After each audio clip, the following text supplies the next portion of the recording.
முன்னொரு காலத்தில் மைதள தேசம் அப்படின்ற ஒரு தேசம் இருந்துச்சு. அதில் கண்ட நகரம் அப்படின்ற ஒரு நகரமும் இருந்துச்சு. அந்த நகரத்தை சக்கரபாணி அப்படின்ற ஒரு அரசரும் உக்கிரை அப்படின்ற ஒரு அரசியும் 2 பேர் சேர்ந்து அந்த நகரத்தை ரொம்ப சிறப்பாக ஆட்சி பண்ணிட்டு இருந்தாங்க. அவங்க அதீதமான தானங்களும் தர்மங்களும் நிறைய பண்ணிட்டு இருந்தாங்க. அங்கே இருந்த மக்கள் எல்லாமே அவங்களோட அரசாட்சியின் கீழே ரொம்ப சந்தோஷமாக வாழ்ந்துட்டு இருந்தாங்க. இப்படி இருக்கிறப்போ அந்த சக்கரபாணி அப்படிங்கிற அரசருக்கும் உக்கிரை அப்படின்ற அரசிக்கும் குழந்தை இல்லை அப்படின்ற ஒரு மன வருத்தம் இருந்துச்சு. அந்த சமயத்தில் அவங்க மன வருத்தத்தை போக்குற மாதிரி உக்கிரை கருவுற்று இருந்தாங்க. அப்போது உக்கிரைக்கு ஒரு குழந்தை பிறந்துச்சு. அந்த குழந்தை பிறந்த உடனே இறந்துருச்சு. மனசு தாழாத சக்கரபாணி ரொம்ப மனசு வருத்தத்தோட அவங்க இறைவனை நோக்கி பணிஞ்சு அவங்க வேண்டுறாங்க. அடுத்து ஒரு குழந்தை பிறந்துச்சு. அந்த குழந்தையும் கருவில் இறந்துருச்சு. அதுக்கப்புறம் பிறந்த 4 குழந்தைகளும் பிறந்த உடனே இறந்துருச்சு. இதை கேட்ட உடனே சக்கரபாணினால் மனசு ஏற்றுக்கவே முடியல. என்னடா இது, நமக்கு பிறக்கிற குழந்தை எல்லாமே இப்படி இறந்து போய் பிறக்குதே, இல்லை பிறந்த உடனே இறந்துருதே, நம்ம என்ன பாவம் பண்ணோன்னு தெரில, போன ஜென்மத்தில் ஏதோ மன்னிக்க முடியாத பெரிய பாவம் பண்ணியிருக்கோம் போல, அதனால தான் இந்த ஜென்மத்தில் நம்ம குழந்தை அப்படிங்கிறது பிறக்கலை அப்படின்னு சொல்லி ரொம்ப மனசு வருத்தத்தோடு அவர் எல்லாத்தையும் வெறுத்து அவர் நான் ஒரு முனிவரை போல் வாழ போகிறேன்னு சொல்லிட்டு அவர் எல்லாத்தையும் வெறுத்துட்டு அவர் இறைவனை மட்டுமே வேண்டிட்டு அவர் வாழ்ந்துட்டு இருந்தார். அந்த சமயத்தில் தான் சௌனக முனிவர் அப்படின்ற ஒரு முனிவர் கண்ட நகரம் வழியாக வராரு. அவர் நேராக சக்கரபாணி அப்படிங்கிற மன்னனை பார்க்குறாரு. பார்த்த உடனே அந்த மன்னர் ரொம்ப சந்தோஷமாகி அந்த முனிவரை வரவேற்று அவருக்கு பாத பூஜைகள் செஞ்சு அவருக்கு என்னென்ன விஷயம் வேணுமோ எல்லாமே கொடுத்தாரு. அவருக்கு உணவு பரிமாறினாரு. எல்லாமே பண்ணிட்டு இருந்தப்போ அந்த முனிவர் அந்த மன்னனோட முகத்தை பார்க்குறாரு. என்னடா இது, மன்னன் நம்ம ஆசைப்படுறது எல்லாத்தையுமே நம்ம செஞ்சுட்டு இருக்காரு, ஆனால் இவரோட முகத்தில் ஏதோ ஒரு கவலை அப்படிங்கிறது இருக்கே, அது என்ன அப்படிங்கிறது தெரிஞ்சு நம்ம அதை சரி பண்ணுறதுக்கு ஒரு வழியை சொல்லணும் அப்படின்னு சொல்லி அந்த சௌனக முனிவர் யோசிக்கிறாரு. அவர் யோசிச்சுட்டு நேராக சக்கரபாணி மன்னர்கிட்ட கேட்குறாரு, என்ன மன்னரே, நீங்கள் எனக்கு எல்லாமே செய்கிறீங்க, ஆனால் உங்களோட முகத்தில் ஏதோ ஒரு கவலை அப்படிங்கிறது இருக்குது, அது என்ன விஷயம் அப்படின்னு சொல்லி அவர் கேட்குறாரு. அப்போ மன்னர் அந்த முனிவரை பார்த்து பணிவாக சொல்கிறாரு, இல்லை முனிவரே, எனக்கு எல்லாமே இருக்குது, நான் நல்லா ஆட்சி பண்ணிட்டு இருக்கேன், எனக்கு செல்வம் செழிப்புக்கு எந்த குறையும் கிடையாது, அப்படி இருக்கிறப்போ எனக்கு குழந்தை பாக்கியம் அப்படிங்கிறது இல்லாமல் இருக்குது, இதை நினச்சி எனக்கு மனசுங்கிறது ரொம்ப வருத்தம் ஏற்படுது. பாவம் என்னோட மனைவி உக்கிரை, அவள் மனசில் இருக்கிற பாரத்தை வெளியே சொல்ல முடியாமல் அவர் ரொம்ப மன வருத்தத்தோடு இருக்கா, எங்களோட மன வருத்தத்துக்கு நீங்கள் தான் ஒரு வழி சொல்லணும் அப்படின்னு சொல்லி முனிவரை பார்த்து அவர் கேட்குறாரு. அப்போ சௌனக முனிவர் சொல்கிறாரு, கவலைப்படாதீங்க, உங்களுக்கு குழந்தை வேணும் அப்படின்னா கண்டிப்பாக அது சூரிய பகவானோட அம்சத்தாலேயே ஒரு குழந்தை பிறக்கும் அப்படின்னு சொல்லி சொல்கிறாரு. அதனால் நீங்கள் என்ன பண்ணுங்கன்னா சூரியனை நோக்கி கடுமையான விரதங்கள் இருங்க, நான் உங்களுக்கு எப்படி இருக்கணும் அப்படிங்கிறத சொல்கிறேன்னு சொல்லிட்டு சௌனக முனிவர் சக்கரபாணி அரசரை பார்த்தோம் உக்கிரையை பார்த்தோம் அவங்க சொல்கிறாங்க, மன்னரே, நீங்கள் சூரியனை நோக்கி 30 நாட்கள் கடுமையான விரதம் இருக்கணும். அந்த விரதத்தில் நீங்கள் எந்த காம இச்சைகள் எல்லாத்தையும் ஓரமாக வச்சுட்டு நீங்கள் சூரியனை மட்டுமே மனசில் நினச்சி கடுமையாக விரதம் இருந்தீங்க அப்படின்னா 30 நாட்களுக்குள்ள சூரியன் உங்களுக்கு அனுகரிகம் பண்ணுவார் அப்படின்னு சொல்லி அவர் சொல்கிறாங்க. இதை கேட்ட உடனே மன்னர் சொல்கிறாரு, பரவாயில்ல, எனக்கு குழந்தை பிறக்கும் அப்படின்னா அதுக்கு 30 நாள் என்ன, நான் 300 நாள் கூட விரதம் இருப்பேன் அப்படின்னு சொல்லி சொல்கிறாங்க. அவங்க முனிவர் வணங்கிட்டு அவங்க விரதம் இருக்கிறதுக்கும் ஆரம்பிக்கிறாங்க. முனிவரும் நீ ஆசைப்பட்ட மாதிரியே 30 நாளில் சூரிய பகவான் உனக்கு ஆசீர்வாதம் பண்ணார், அவரோட அனுகிரகத்தினால உனக்கு ஒரு குழந்தை பிறக்கும், அதுக்கு நான் உறுதி கொடுக்குறேன்னு சொல்லிட்டு அவர் ஆசீர்வாதங்கள் பண்ணிட்டு கிளம்புறாரு. அதே மாதிரி சக்கரபாணி மன்னர் சூரியனை நினச்சி 30 நாட்கள் கடுமையான விரதம் இருக்கணும்னு சொல்லி அவர் விரதத்தை ஆரம்பிக்கிறாரு. அவரோட விரதத்துக்கு உறுதுணையாக இருக்கிறதுக்கு உக்கிரை எல்லா பணிவிடைகளும் செய்கிறாங்க. சக்கரபாணி மன்னரும் சௌனக முனிவர் சொன்ன மாதிரியே அவர் கடுமையாக சூரியனை நோக்கி விரதங்கள் இருக்கிறாரு. இப்படியே ஒவ்வொரு நாளும் அவர் சூரியனுக்கு எல்லா பூஜைகளும் பண்ணி அவர் வணங்கிட்டு இருந்தார். இப்படியே 29 நாட்கள் முடிஞ்சுது.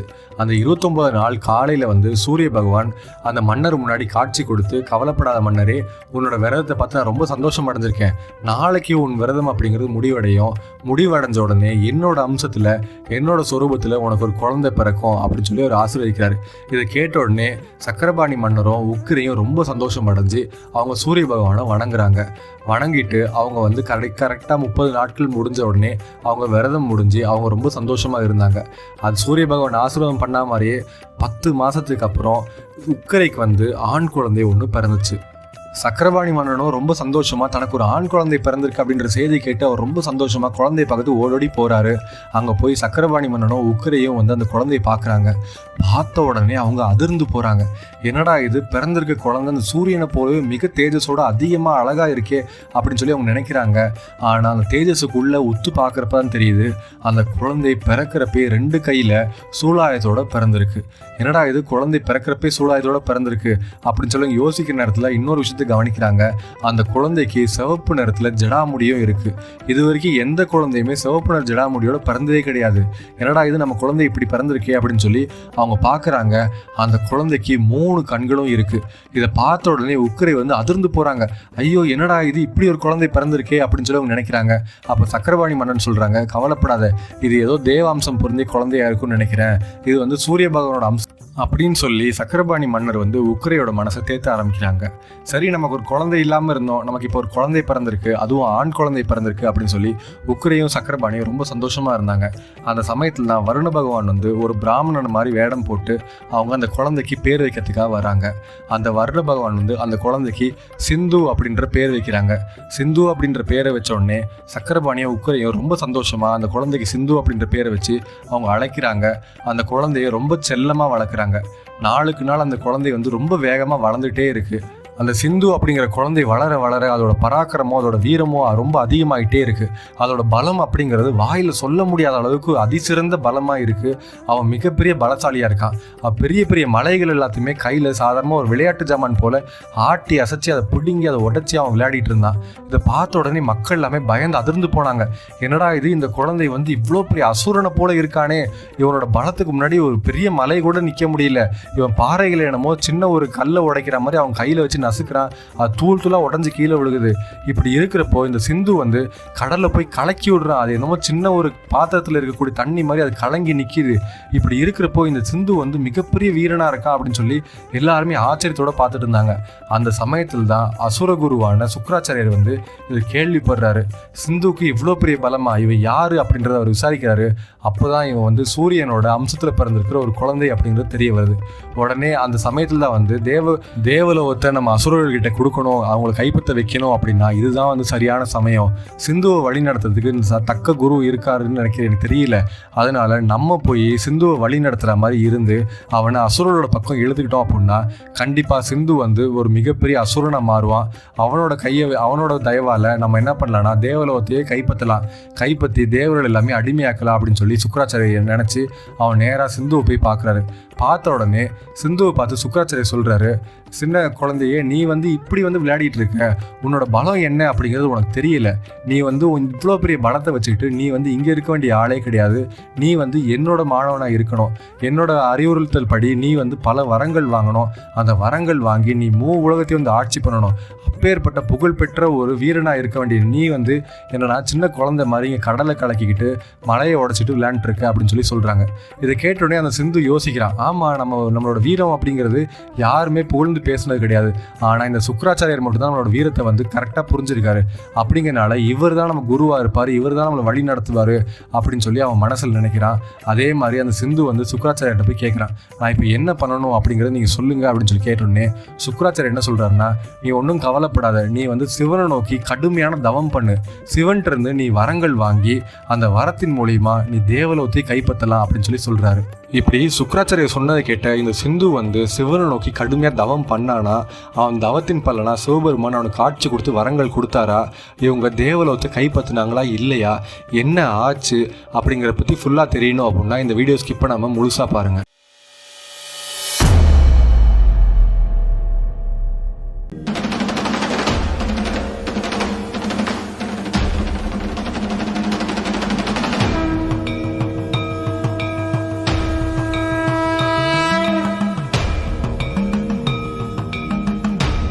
சுக்கராச்சாரியர் சொன்னதை கேட்ட உடனே சுக்கராச்சாரியோட வழிகாட்டுதல் மூலிமா அந்த சிந்து கடுமையாக சிவனை நோக்கி தவம் இருக்கான். அது 1 நாள் 2 நாள் கிடையாது. அந்த தவம் ரொம்ப கடுமையாக பல ஆயிரம் வருஷம் நீண்டு இருந்துச்சு. அதை பார்த்த உடனே சிவபெருமான் ரொம்ப சந்தோஷம் அடைகிறாரு. பரவாயில்ல, நம்ம மேலே இவ்வளோ பக்தியாக ஒருத்தன் இருக்கா அப்படின்னா அவனுக்கு நான் வரங்கள் தந்தாவணும்னு சொல்லி சிவபெருமான் சிந்துவுக்கு முன்னாடி காட்சி கொடுக்குறாரு. காட்சி கொடுத்து சிந்துவுக்கு உனக்கு என்ன வரம் வேண்டும் கேள் அப்படின்னு கேட்குறாரு. அப்போ சிந்து சொல்கிறாரு, என்னை எந்த தேவர்களாலையும் என்னை கொல்ல முடியாமல் இருக்கணும், அது மட்டும் இல்லாமல் உலகத்தையும் நான் ஆட்சி பண்ணணும், அந்த மாதிரி எனக்கு ஒரு வரம் வேணும்னு சொல்லி கேட்குறாங்க. உடனே சிவபெருமான் தந்தோம் அப்படின்னு சொல்லிட்டு அவர் மறைகிறாரு. இந்த வரத்தை வாங்கின உடனே சிந்து ஒரு மிகப்பெரிய தைரியசாலியாகவும் அவர் மிகப்பெரிய பராக்கிரமசாலியாகவும் உணர்றான். அந்த பலத்தின் அதிகரிப்பு அதிகமாகிட்டே இருக்கிறத அவன் உணர்றான். அப்போ தான் அவனை சுக்கராச்சாரியர் பார்க்குறாரு.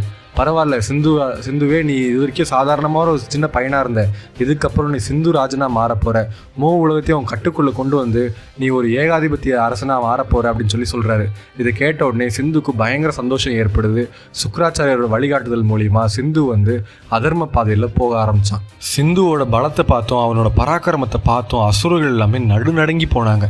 என்னடா இது, அசுரனை விட மிகப்பெரிய அசுரனாக இருக்கானே இந்த சிந்து, இவனை பகைச்சிக்கிட்டோம் அப்படின்னா கண்டிப்பாக நம்மளால் வாழ முடியாதுப்பா, இவனை நம்ம தலைவனாக ஏற்றுக்கிட்டு இவன் பின்னாடி நம்ம இருந்தால் தான் அந்த தேவர்களை நம்ம ஒழிச்சு அந்த தேவலத்தை நம்ம கைப்பற்ற முடியும் அப்படின்னு சொல்லி அசுரர்கள் எல்லாமே சேர்ந்து சிந்துவை அவங்களோட தலைவனாக ஏற்றுக்கிறாங்க.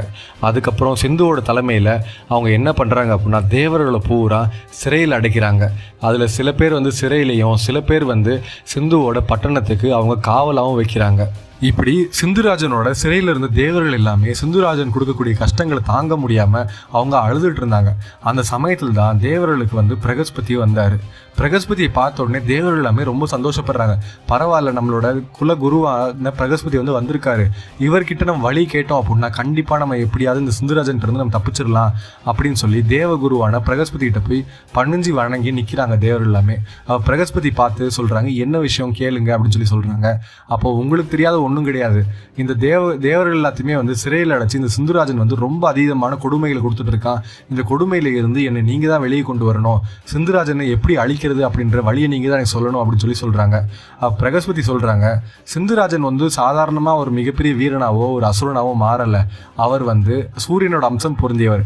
அது மட்டும் இல்லாமல் 2000 வருஷம் அவர் சிவன் நோக்கி கடுமையான தவம் பண்ணி சிவன்கிட்ட அநேகமான வரங்களை வாங்கி தான் இப்பேற்பட்ட பலத்தை அவர் பெற்றிருக்காரு அப்படின்னு சொல்லி பிரகஸ்பதி சொல்கிறாரு. இதை கேட்ட உடனே தேவர் எல்லாமே ஒரு தயக்கத்தோட பிரகஸ்பதியை பார்த்து கேட்குறாங்க, அப்போது நாங்கள் ஜெயிக்கிறதுக்கு வழியே இல்லையா, எங்களுக்கு விடிவு காலமே இருக்காதா அப்படின்னு சொல்லி கேட்குறாங்க. அப்போ பிரகஸ்பதி சொல்கிறாரு, அப்படிலாம் கிடையாது, எந்த ஒரு பிரச்சனைக்கும் ஒரு முடிவு அப்படிங்கிறது ஒன்று இருக்கும், நீங்கள் இன்னைக்கு கஷ்டப்படுறீங்க அப்படின்னா உங்களுக்கு விடிவு காலம் அப்படிங்கிறது ஒன்று இருக்கும் அப்படின்னு சொல்கிறாரு. அப்படின்னா எங்களோட கஷ்டத்தை தீர்க்கிறது யாருனால முடியும் அப்படின்னு சொல்லி தேவர் எல்லாமே கேட்குறாங்க. அப்போ பிரகஸ்பதி சொல்கிறாரு, யாருக்கு எந்த கஷ்டம் அப்படின்னாலும் அந்த கஷ்டத்தை தீர்க்கிறதுக்கும் அவங்களுக்கு எந்த ஒரு இடைஞ்சலும் இல்லாமல் அவங்க வாழ்க்கையில் செம்மையாக வாழ்கிறதுக்கும் புரிகிறவர் அந்த விநாயகர் மட்டும்தான். அந்த விநாயகர் பெருமானால் மட்டும்தான் உங்களுக்கு இந்த கஷ்டத்தை தீர்க்க முடியும், இந்த சிந்துராஜனை எதிர்த்து ஜெயிச்சு அவர் தான் அவங்கள விடுதலை பண்ண முடியும் அப்படின்னு சொல்கிறாங்க. இதை கேட்ட உடனே தேவர்கள் எல்லாமே, சரி நாங்கள் விநாயகரை நோக்கி கடுமையாக விரதங்கள் இருக்க ஆரம்பிக்கிறோம், நாங்கள் சிறையில் இருந்தே மானசீகமாக விநாயகரை வழிபட ஆரம்பிக்கிறோம், விநாயகரோட அருளால் எங்களுக்கு விடுதலை அப்படிங்கிறது கிடைக்கட்டும் அப்படின்னு சொல்லி அவங்க மனசு தேத்திக்கிறாங்க. பிரகஸ்பதி சொன்ன மாதிரியே தேவர்கள்லாம் சேர்ந்து விநாயகர் நோக்கி கடுமையான விரதங்கள் இருக்க ஆரம்பித்தாங்க. மானசீகமாக விநாயகர் நினச்சி துதிப்பாட ஆரம்பித்தாங்க. அப்போ தான் சதுர்த்தி நாள் வந்துச்சு. அந்த சதுர்த்தி நாள் அன்னைக்கு தேவர்கள் இருந்த விரதத்தை பார்த்து ரொம்பவே சந்தோஷமான விநாயகர் தேவர்கள் முன்னாடி கோடி சூரியன் ஒளியோட அவர் காட்சி கொடுத்தாரு. இப்படி சித்தி புத்தியோட விநாயகர் நின்றுட்டு இருந்தது பார்த்த உடனே தேவர் எல்லாமே கையெடுத்து கும்பிடுறாங்க, அவர் பணிஞ்சு வணங்குறாங்க. அப்போ விநாயகர் சொல்கிறாங்க, கவலைப்படாதீங்க தேவர்களே, உங்களோட கஷ்டத்தை தீர்க்கறதுக்கு தான் நான் இருக்கேன், இந்த சிந்துராஜனை சம்ஹாரம் பண்ணி உங்களோட கஷ்டத்தை தீர்த்து உங்களை விடுதலை பண்ணுறது என்னோட பொறுப்பு, நீங்கள் கவலைப்படாமல் இருங்க அப்படின்னு சொல்லி அவர் ஆசீர்வாதம் பண்ணிட்டு அவர் மறைகிறாரு. இதை கேட்ட உடனே தேவர்கள் எல்லாமே ரொம்ப சந்தோஷத்தோட, பரவாயில்ல நம்மளோட கஷ்டத்தை தீர்ப்பேன்னு சொல்லிட்டு விநாயகர் சொல்லிட்டாரு, அப்போ கண்டிப்பாக நம்ம கஷ்டத்தை அவர் தீர்த்து வைப்பார், அந்த நாள் என்னைக்கு வரும் அப்படிங்கிறத காத்துட்டு நம்ம உட்காந்துருப்போம் அப்படின்னு சொல்லி அவங்க சந்தோஷமாக மன அமைதியோட அந்த சிறையிலே இருக்காங்க. இப்படி ஒரு பக்கம் இருக்கிறப்ப தான் இன்னொரு பக்கம் என்ன அப்படின்னா, திரிசந்தி அப்படின்ற ஊரில் கௌதம முனிவரும் அதுக்கப்புறம் பல முனிவர்களும் அங்கே வாழ்ந்துட்டு இருந்தாங்க. அவங்க எல்லாருமே இந்த சிந்துராஜனோட கொடுமையை தாங்க முடியாமல் அவங்க பயந்து சிவனை நோக்கியோ இல்லை மகாவிஷ்ணுவை நோக்கி தவங்கள் பண்ண முடியாமல் கஷ்டத்தில் வாடிட்டு இருந்தாங்க. அப்போது கௌதமர் என்ன பண்ணார் அப்படின்னா, அவரோட தவ வலிமையால் அவரோட உடலை மறைய வச்சு அவர் சிவனை நோக்கி கடுமையான தவம் பண்ணார். அவரோட தவத்தை பார்த்து சிவபெருமான் அவர் முன்னாடி காட்சியும் கொடுத்தாரு. கௌதம முனிவரே, உங்களோட தவத்தை பார்த்து நான் ரொம்பவே சந்தோஷம் அடைஞ்சிருக்கேன். உங்களுக்கு என்ன வரம் வேணும் கேள் அப்படின்னு சொல்லி சொல்கிறாங்க. அப்போ கௌதம முனிவர் சொல்கிறாரு, இந்த சிந்துராஜனை வந்து யார் தான் ஜெயிப்பா? இவரோட கொடுமைகளை நான் தாங்கவே முடியல. நீங்கள் தான் வந்து சிந்துராஜனோட கொடுமையை முடிச்சு வச்சு எங்களுக்கு வந்து ஆசீர்வாதம் பண்ணணும் அப்படின்னு சொல்லி கேட்குறாங்க. அப்போது சிவபெருமான் சொல்கிறாங்க, சிந்துராஜன் வந்து ஒரு வரம் வாங்கியிருக்கான். இந்த 3 உலகங்களையும் வந்து அவன் ஆட்சி பண்ணணும்னு வாங்கியிருக்கான். அப்படிங்கிறதுனால இந்த 3 உலகங்களுக்குள்ளே இருக்கிறதுனால நான் கொடுத்த வரத்தை நானே எப்படி மீறி போக முடியும்? அதனால் சிந்துராஜனை என்னால் அழிக்க முடியாது அப்படின்னு சொல்லி சொல்கிறாங்க. அப்போ கௌதமர் சொல்கிறாங்க, உங்களால் சிந்துராஜனை அழிக்க முடியாது அப்படின்னா என் கூட நீங்கள் இருக்கணும். அதாவது பார்வதியும் நீங்களும் வந்து மானிட ரூபமாக என் கூடவே வாழணும். அப்போ சிந்துராஜனோட பயம் இல்லாமல் நான் வந்து வாழுவேன் அப்படின்னு சொல்லி அவங்க சொல்கிறாங்க. சரின்னு சொல்லிட்டு இந்த வரத்தை சிவபெருமானும் கொடுக்குறாங்க. கௌதம முனிவர் கூடவே மனுஷன் உருவத்தை எடுத்து சிவபெருமானும் பார்வதியும் கௌதம முனிவர் கூடயே அந்த திரிசந்தி அப்படின்ற நகரத்தில் வாழ்கிறாங்க. இப்படியே நாட்கள் போய்கிட்டே இருக்குது. ஆனால் ஈசனோ எந்த ஒரு முயற்சியும் எடுக்காமல் அவர் தவக்கோலத்தில் தவம் பண்ணிகிட்டே இருக்கார். தேவி வந்து ஈசனை பார்த்து கேட்குறாங்க, என்ன இது இப்படியே இருந்துகிட்டே இருந்தால் என்ன அர்த்தம்? இந்த சிந்துராஜனை யார் தான் வந்து வதம் பண்ணுறது? இவனை கொன்னாதானே நம்மளும் வந்து இங்கே எல்லாருக்கும் விடிவு காலம் அப்படிங்கிறது கொடுக்க முடியும், எல்லோரும் சந்தோஷமாக இருப்பாங்க. இப்படி எல்லாரும் கஷ்டப்படுறத நம்ம பார்த்துட்டே இருக்கணுமா அப்படின்னு சொல்லி கேட்குறாங்க. அப்போ ஈசன் வந்து தேவியோட குழப்பத்தை புரிஞ்சுக்கிட்டு அவங்க சொல்கிறாங்க, கவலைப்படாத, இவங்களை காப்பாற்றுறதுக்கு ஒருத்தன் இருக்கான். அந்த ஒருத்தனால் மட்டும்தான் இவங்களை எல்லாருமே வந்து சந்தோஷப்படுத்த முடியும், இவங்களுக்கு கஷ்டத்தை எல்லாத்தையுமே தீர்க்க முடியும், அந்த சிந்துராஜனை அழிக்கவும் முடியும் அப்படின்னு சொல்லி சொல்கிறாரு. அப்போது தேவி வந்து யார் அது அப்படின்னு சொல்லி கேட்குறப்போ அவர் தான் வந்து விநாயகர் அப்படின்னு சொல்லி சொல்கிறாங்க. அதை கேட்டு பார்வதி தேவியும் விநாயகரை நோக்கி தவம் பண்ண ஆரம்பிக்கிறாங்க. இப்படி பார்வதி தவத்தை பார்த்து விநாயகர் வந்து காட்சி கொடுக்குறாரா இல்லையா, சிந்துராஜனை வதம் பண்ணுறதுக்கு விநாயகர் வருவாரா இல்லையா, விநாயகருக்கு அவ்வளோ சக்தி இருக்கா சிந்துராஜனை வதம் பண்ணுற அளவுக்கு அப்படிங்கிற பற்றி நமக்கு தெரியணும் அப்படின்னா அடுத்து வர பார்ட் 2 வீடியோவில் நம்ம அதை பற்றி பார்ப்போம். இந்த மாதிரி சுவாரஸ்யமான கதைகளை நீங்கள் புத்தகம் மூலியமாக படிக்கணும் அப்படின்னா அதுக்கான புக்கோட லிங்க் வந்து டிஸ்கிரிப்ஷனில் இருக்குது, நீங்கள் வாங்கி படிக்கலாம். இந்த மாதிரி சுவாரஸ்யமான புராண கதைகளுக்கு நம்ம ஏல் சேனலை சப்ஸ்கிரைப் பண்ணுங்கள். இந்த வீடியோ பிடிச்சிருந்துச்சுன்னா ஒரு லைக்கை போடுங்க. உங்கள் கருத்துக்கள் என்ன அப்படிங்கிறது கமெண்ட் செக்ஷனில் லீவ் பண்ணுங்கள். அப்படியே மறக்காமல் இந்த வீடியோ உங்கள் ஃப்ரெண்ட்ஸ் அண்ட் ஃபேமிலிக்கு ஷேர் பண்ணுங்கள்.